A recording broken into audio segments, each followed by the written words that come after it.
इस देश में रामदेव जी जैसे 1000 यदि हो जाए ना, ये पूरा विश्व आपके चरण में आके गिरेगा।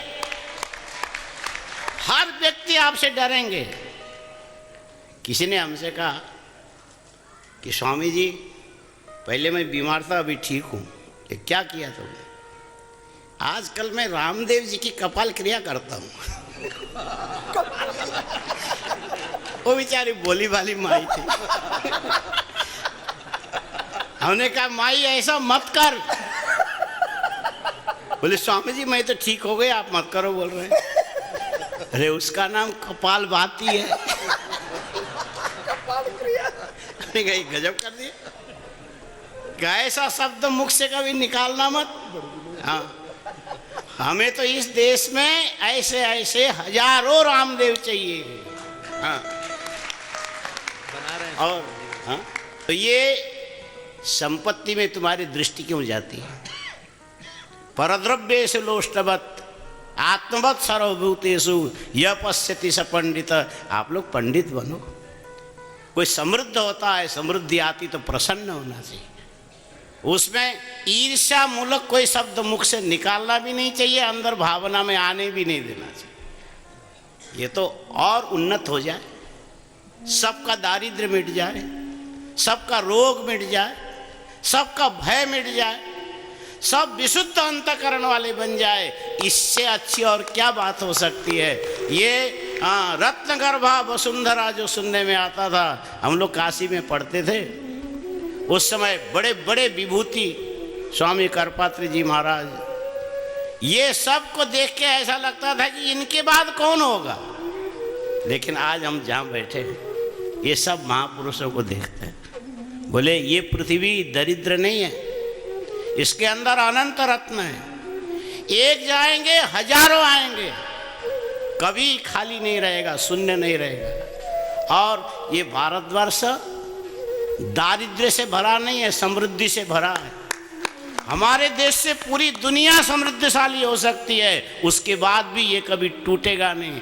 ये अभय निर्भय की स्थिति आपके मन में रखना चाहिए। लेकिन एक बात याद रखना चाहिए कि हमें अर्जुन भी बनना है, भीम भी बनना है, युधिष्ठिर भी बनना है। इसके साथ कृष्णम वंदे जगत गुरुम, भगवान के ज्ञान के बिना हम अनाथ हो जाएंगे। आज ऐसा लगता है कि संतप्तायसी संस्थितस्य पयसो नामापि न ज्ञायते। जलते हुए तवा के ऊपर पानी के एक छींटा पड़ जाए तो सूख जाता है। वही पानी का एक छींटा यदि कमल के पत्ते के ऊपर पड़ जाए, मोती के समान चमकने लगता है। और वही पानी का छींटा यदि खिले हुए सीपी के अंदर यदि पड़ गया, स्वाति नक्षत्र के अंदर, उसी में मोती बनने की क्षमता रहती है। ये रमण रीति में आकर के आज हमें भी ऐसा लग रहा है। इस रेत के अंदर ये जो ज्ञान के एक एक बूंद जो गिर रहे हैं, ये सब के सब मोती बन करके समग्र प्राणी मात्र का उद्धार करेगी। ये विश्वास यहाँ आकर के हमको हो रहा है। आज वास्तव में सच पूछो तो मैं कृतार्थ हूँ। इन महापुरुषों के बीच में बैठ के जो एक ऊर्जा मिली, एक शक्ति मिली, ये इसके लिए हम हमारे गुरु भाई हैं, बड़े गुरु भाई हैं, जब भी मिलते बोले गुरु भाई आओ, हृदय से लगाते। उनके प्रेम में तो सारा संसार डूब करके भी और जगह बची रहती है। लेकिन आप सबको तारने के लिए ये लोग पसीना निकाल रहे हैं। आसन से, प्राणायाम से, कपालभाति से, अनुलोम विलोम से, दवाइयों से, पता नहीं क्या क्या नहीं कर रहे हैं। ये अपने लिए नहीं है, ये आप सब के लिए है। इस चीज को मन में रखना। ये संत महात्मा मुक्त हैं। ये यदि कुछ करते दिखाई पड़ते तो अपने लिए नहीं कर रहे हैं, आप लोगों के लिए कर रहे हैं। इसी का नाम परमार्थ है। ये परमार्थ चिंतन ही आपके अंतःकरण को पवित्र करता है। यदि करने लग जाओ तो फिर कहना ही क्या। इस परमार्थ के महासागर में सबको ओम नमो नारायणाय हरिओम तत्सत। तो जब संत अपने चिंतन की मथनी साथ में चलाते हैं, जैसे दूध में माखन तो है, लेकिन कोई मथनी चलाएगा उसे दही बनाकर, तभी वो माखन प्रकट होगा और हमारे लिए सहज सुकोमल एक स्थिति बनेगा। दूध में से माखन। ऐसे ही शास्त्र में ऐसी ऐसी तात्विक प्रेरणाएं जो बिल्कुल सीधी सीधी हमारी जीवन के साथ जुड़ी हुई, जब संतों के अनुभव की मथनी चलती है, संतों के चिंतन की मथनी चलती है, तो वह नवनीत इस रूप में प्रकट होता है और हम सब के लिए सुलभ होता है। इसी क्रम में हम श्रवण करते हैं हमारे परम श्रद्धेय पूज्य श्री स्वामी गोविंद देव गिरि जी महाराज को। भगवान श्री रमण विहारी जी के इस अति पवित्र प्रांगण में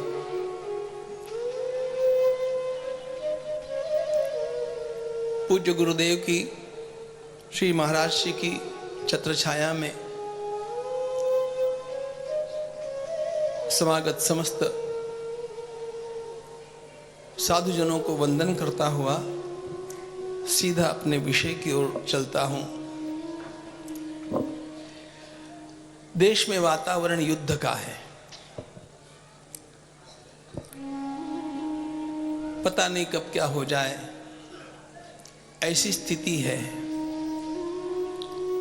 और मैं रमन रीति आने के लिए चला तो मुझे एक ने कहा कि देश का वातावरण तो इस प्रकार का है और आप होली खेलने और सत्संग करने घूम रहे हैं। तो मेरे मन में विचार आया और मैंने कहा भी कि भैया,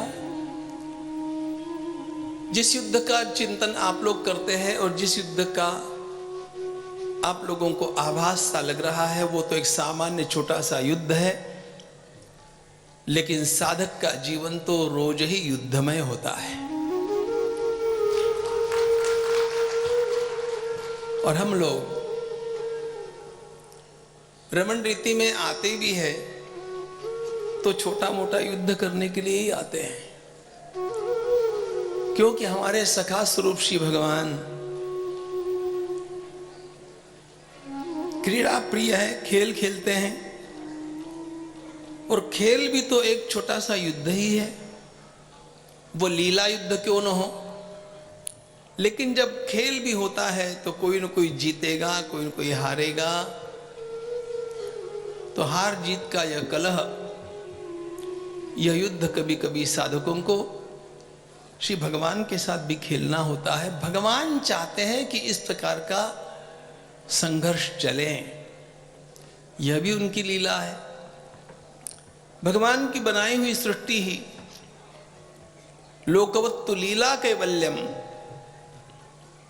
ये उनकी लीला स्थली है। लीला के लिए ही ये सब बना है। और इसलिए साधन भी एक संग्राम होता है।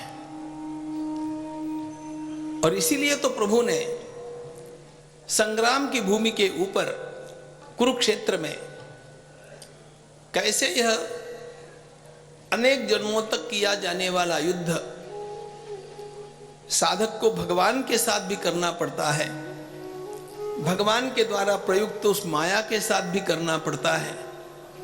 और अंततो गत्वा कैसे इस युद्ध में न केवल भगवान को प्राप्त करना होता है, भगवान को बांधना भी होता है। और यदि अपनी शरणागति का पुरुषार्थ ठीक से आगे चलता रहा तो भगवान को रुलाना भी हमें संभव हो जाता है। ये सारे सूत्र साधक की संघर्ष यात्रा के सूत्र होते हैं। प्रभु से हम बिछुड़े और प्रभु ने एक खेल हमारे लिए सामने रख दिया कि देखो मैं तो छिप गया हूं, अब मुझे खोज करके दिखाओ। अब खोज करके दिखाना है तो इसमें बहुत सारी बाधाएं भगवान ने डाल दी। आपने देखा होगा अनेक बार बहुत सारे ऑर्डियल्स को, बहुत सारी बाधाओं को दूर करके पार करते हुए अपने लक्ष्य तक पहुंचना होता है। प्रभु का यह संसार में युद्ध जो चला, ये लीला जो चली, इसमें यही मूल संघर्ष हम लोगों को देखते आना चाहिए। और यही भगवान ने भगवत गीता को युद्ध भूमि में हम लोगों को प्रदान करके सिखा दिया। सबसे पहली बात भगवान ने ये कही कि तुम युद्ध में डरना मत। क्लैब्यमास्मगम पार्थ नैतत्वयुपपद्यते क्षुद्रम हृदय दौर्बल्यम त्यक्त्वोत्तिष्ठ परंतप। बाहर के युद्ध की बात नहीं कर रहा हूं, साधन के संग्राम की बात कर रहा हूं। व्यक्ति जीव भगवान से अत्यंत दूर जैसा प्रतीत होता है, और प्रभु ने बीच में अनेक व्यवधान माया के माध्यम से खड़े कर दिए हैं।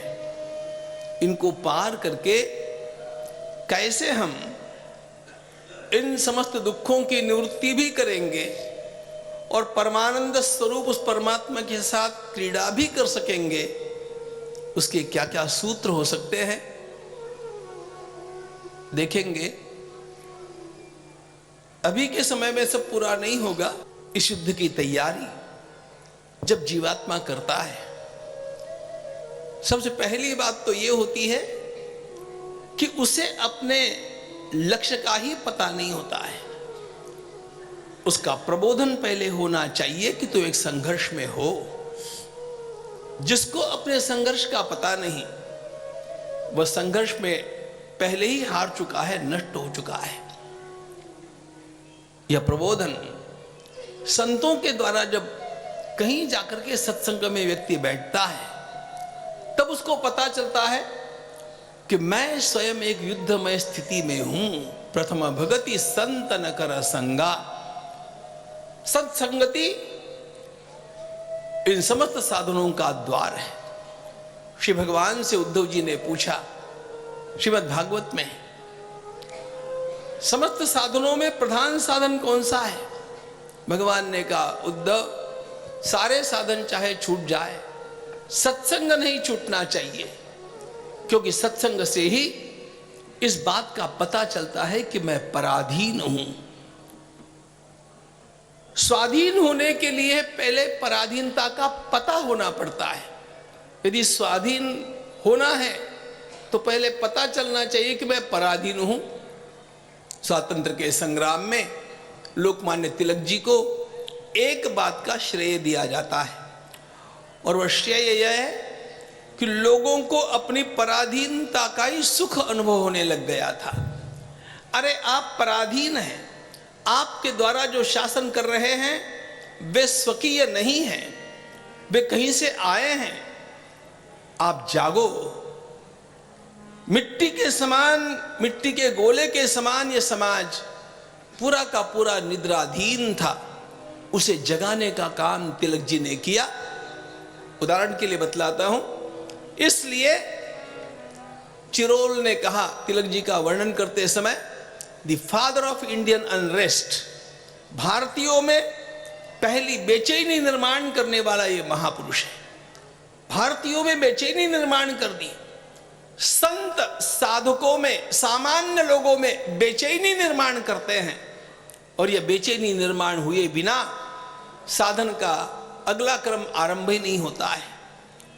व्यक्ति तो इसी बात में निरंतर रमा हुआ है कि मैं अपना प्रपंच कर लूं, खाना पीना, बाल बच्चे निर्माण करना, अपना जीवन जैसे जी रहे हैं, आहार निद्रा भय मैथुनंच, उसी को सब कुछ मान लेना। इसी में व्यक्ति का जीवन चला जाता तो उसको जो मनुष्यत्व मिला वह सार्थक नहीं होता। भगवान आदि शंकराचार्य महाराज इसलिए कहते हैं, दुर्लभम त्रयमेवैतत् देवानुग्रह हेतुकम मनुष्यत्वम मुमुक्षुत्वम महापुरुष संश्रयः।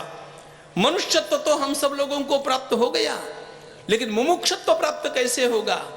बिना किसी संत की वाणी को सुने, बिना किसी महापुरुष के ग्रंथों को पढ़े, ये ध्यान में नहीं आएगा कि मुझे अपने जीवन में केवल सामान्य जीवन जी करके ही यहां से चले जाना नहीं है, इससे भी अधिक कुछ प्राप्त करना है, जिससे यह मानव जन्म सार्थक होगा। इस मुमुक्षा को जगाना यह संतों के द्वारा किया जाता है। यह किसी न किसी महापुरुष के द्वारा ही किया जाता है, तब तक तो मनुष्य को पता ही नहीं चलता है कि मेरे दैहिक जीवन के अतिरिक्त भी, मेरे प्रापंचिक जीवन के अतिरिक्त भी कोई एक उच्चतर जीवन होता है, जिसे हमारे पूज्य महाराज कहते हैं दिव्य जीवन होता है। उस दिव्य जीवन के लिए ललक जगाना, यह तो काम संतों के द्वारा ही होता है। लेकिन इस प्रकार की ललक जग भी गई। मुझे केवल दैहिक स्तर पर अथवा प्रापंचिक स्तर पर जीवन नहीं जीना है, इससे अतिरिक्त अतीन्द्रिय भी कुछ प्राप्त करना है। ऐसा जब व्यक्ति को लगता है तो वह साधन की ओर मुड़ता है। समस्त साधन एक संघर्ष है, और यह संघर्ष सीधे सीधे माया के माध्यम से भगवान तक चलने वाला है, क्योंकि खेल ही है। रमन रीति में तो भैया हम खेलने के लिए आते हैं। हमारे पूज्य महाराज श्री नंद बाबा है और हम रमन बिहारी लाल जी के साथ खेल खेलने के लिए आते हैं, यही हमारी भूमिका है। अब जब खेल खेलेंगे तो थोड़ी लड़ाई भी तो होगी, तो फिर हार जीत भी तो चलेगी। अब इस हार जीत में, इस संसार के साधन की हार जीत में जो अनेक साधन अपनाए जाते हैं, उन साधनों में भगवान भी देखो, भगवान भी पता नहीं भगवत गीता का उपदेश जीव को सुलझाने के लिए किए कि उलझाने के लिए किए। अर्जुन को भी बार बार लगता रहा, व्यामिश्रेणेव वाक्येन बुद्धि मोहयसीव में तदेकं वद निश्चित्य। Are you clear to yourself first? अरे क्या कर रहे हो? मेरी बुद्धि को सुलझा रहे हो कि उलझा रहे हो? भगवान ने भी पहला साधन बतलाया है, कर्म का साधन। यदि इस साधन के संग्राम में साधन करना है, भगवत तत्व तक पहुंचना है, तो कर्म का साधन अतीव आवश्यक है, नहीं अनिवार्य है, ऐसा प्रभु ने कहा। साधन तो साधन के रूप में अनिवार्य जब प्रभु ने कहा तो है ही, लेकिन इस साधन के साथ भी अनेक चक्कर चले हैं। कर्म करने वाले भी केवल कर्म थोड़े ही करते हैं, उन कर्मों के साथ अपनी इच्छाओं को जोड़ देते हैं, अपनी वासनाओं को जोड़ देते हैं, और फिर अच्छी तरह गाते रहते हैं, रूपन देहि जयन देहि यशो देहि दिशो जहि पत्नी मनोरमाम देहि मनोवृत्तानुसारिणीम तारिणीम दुर्ग संसार सागरस्य कुलोद्भव। अब ये कर्म है कि नहीं? मनुष्य कर्म करता है, सकाम कर्म, चाहे वो वेद के द्वारा भी किए जाते हैं, प्लवा येते यद्रुणा यज्ञ रूपा, ये सारे उत्थान के साधन होने पर भी ये डुबोने वाले साधन भी बन जाते हैं। भगवान भगवत गीता में इसका उल्लेख करते हैं, तेतं भुक्त्वा स्वर्गलोकम विशालम क्षीणे पुण्ये मर्त्यलोकम विशन्ति एवं त्रयी धर्ममनुप्रपन्ना गता गतम काम कामा लभन्ते। कर्म का साधन तो है, कर्म के साधन के साथ इतनी सारी वासनाओं से जकड़ा हुआ हमारा मन जब जुड़ जाता है तो वह सहज चाहता है कि मैं इतना कर्म करूं, इतना फल मुझे मिलना चाहिए, यह कर्म करूंगा उसका फल भी मुझे मिलना चाहिए। कर्म के साधन के साथ लगे हुए ये दोष, इन दोषों को दूर करके भी जब कर्म किया जाता है तब भी वह क्या साधन के रूप में ही चलता है? वो चलता तो है, चल करके एक स्थान पर आकर के और रुक जाता। इसीलिए भगवान ने खेल क्या किया? पूरी गीता भगवान ने कर्मयोग का उपदेश करते करते अंत में भगवान ने एक गुगली बॉल ऐसा फेंक दिया, सर्वधर्मान परित्यज्य मामेकं शरणं व्रज। अब देखो भगवान धर्म का उपदेश करते आए हैं, कर्म का उपदेश करते आए हैं, और बाद में एकदम भगवान ने सारे कर्मों को, धर्मों को एक और रख करके शरणागति की बात कर दी। कर्म ये पहला साधन है, इसके साथ मनुष्य साधक साधन करता आगे बढ़ता जाता है। फिर हमारे आजकल लोग पूज्य रामदेव जी महाराज को, कल की ही बात है, हमारी बातचीत चली थी उनके ट्विटर के कारण, उन्होंने कहा था कि पढ़ना, मैंने पढ़ा। उन्होंने कहा कि महाराज अब तो योग ऋषि रामदेव जी नहीं, योगी रामदेव जी नहीं, लाला रामदेव जी कहा करते हैं लोग। मैंने उस बात को तुरंत काट दिया। मैंने कहा प्रयागराज में मैंने स्वयं कहा है कि मैं तो इनको अब केवल स्वामी भी नहीं कहना चाहता हूँ, संत रामदेव जी महाराज कहना चाहता हूँ।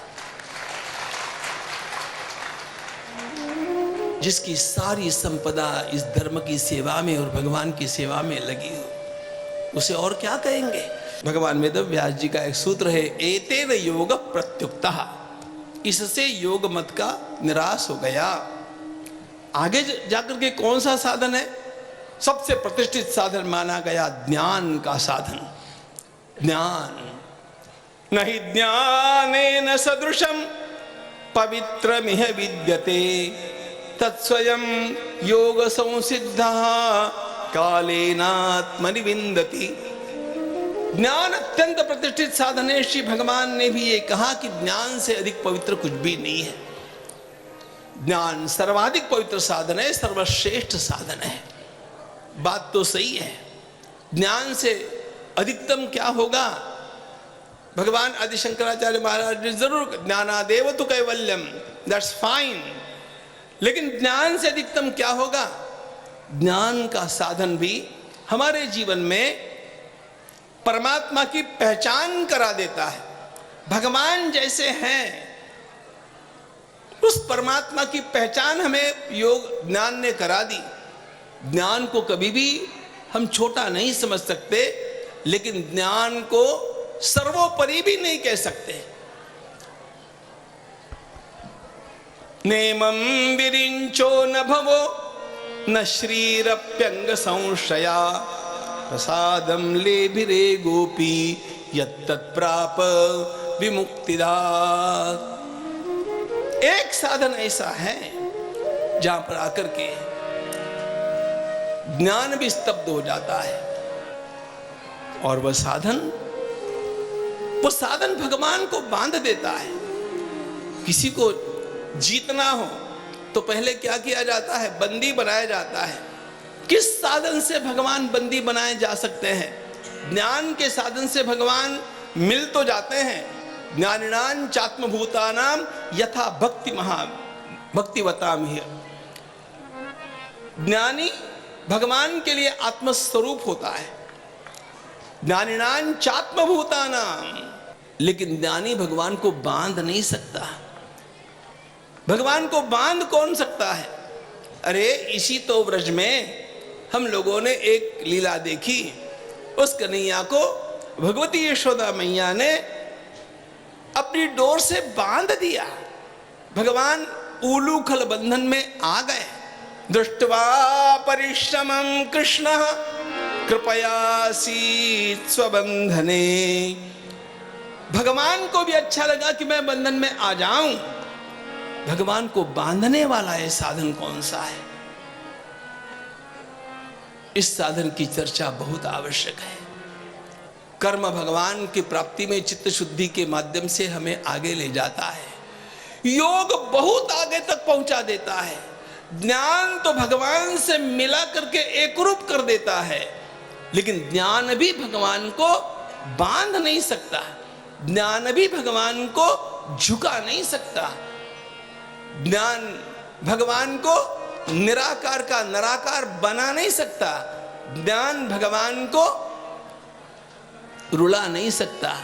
एक साधन ऐसा है जो न भगवान को केवल बांधता है, बल्कि भगवान को हंसाता है, खिलाता है, पिलाता है, नचाता है, रुलाता भी है। केवल इतना सूत्र बतला देता हूं कि उस साधन के बिना साधन मार्ग की पूर्णता नहीं। हम परम श्रद्धेय श्री स्वामी राम कमल दास जी महाराज द्वाराचार्य, उनका आशीर्वाद ग्रहण करते हैं। परम श्रद्धेय जगदुरु श्री स्वामी राम कमल दास जी महाराज वेदांती। गोस्वामी तुलसीदास जी ने कहा है कि 5 संतों के पास में जाएं तो 5 चीजों को प्राप्त करने के लिए ही जाएं। मति की रहती गति भूति भलाई, जो जही जतन जहाँ जही पाई।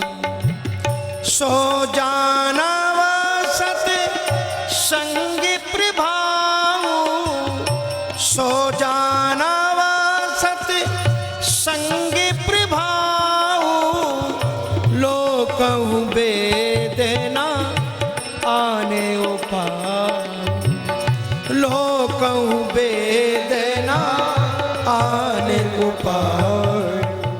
संतों का दर्शन करने से हमारे जीवन में 5 चीज़ों की प्राप्ति होती है। श्रेष्ठ ऐसी सद्मति आती है जो सांसारिकता से आपको निवृत्त करके परमात्मा की ओर प्रवृत्ति करती है। कीर्ति ऐसी प्राप्ति होती है जो कीर्ति तीनों भुवनों में छा जाती है और हमारे मन में जो मति है स्थित प्रज्ञता को प्राप्त करती है। ऐसे परम पावन शुभ अवसर पर इन संतों का सानिध्य और इनकी वाणी और दर्शन के माध्यम से इन 5 चीज़ों का आविर्भाव हमारे अंतःकरण में हो, यही मानव जीवन की श्रेष्ठता का श्रेष्ठ साधन है। इन्हीं शब्दों के साथ में अपनी वाणी को विराम देते हुए आप सभी के श्री चरणों में सत सत नमन करते हुए वाणी